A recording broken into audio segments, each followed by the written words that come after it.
என் பேர் வழக்கறிஞர் எஸ்கே நவாஸ். நான் மாநில துணைத் தலைவர், தமிழ்நாடு காங்கிரஸ் கமிட்டி.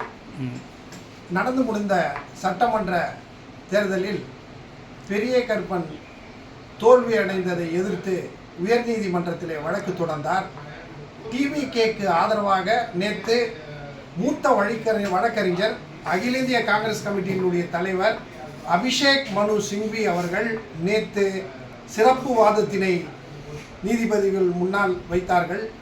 அந்த வழக்கு நேற்று நடந்தது. இன்றைக்கு காலையில் மறுபடியும் அது விசாரணைக்கு எடுத்துக்கொண்டு வழக்கை நீதிபதிகள் விசாரித்தார்கள். இந்த வழக்கிலே தமிழ்நாடு காங்கிரஸ் கமிட்டியினுடைய தலைவர் சந்திரமோகன் அவர்களும், தமிழ்நாடு காங்கிரஸ் கமிட்டியினுடைய பொதுச் செயலாளர் அணுகுண்டு ஆறுமுகம் அவர்களும், தமிழ்நாடு காங்கிரஸ் கமிட்டியினுடைய துணைத் தலைவர் அருண் பிரசாத் மற்றும் கண்ணன் மற்றும் ஏராளமான காங்கிரஸ் வழக்கறிஞர்கள் டிவிகேக்கு ஆதரவாக வாதிட்டார்கள். இந்த வழக்கை நீதிபதிகள் கேட்டு தீர்ப்பினை ஒத்தி வைத்திருக்கிறார்கள் என்பதை நாங்கள் தெரிவித்துக் கொள்கிறோம்.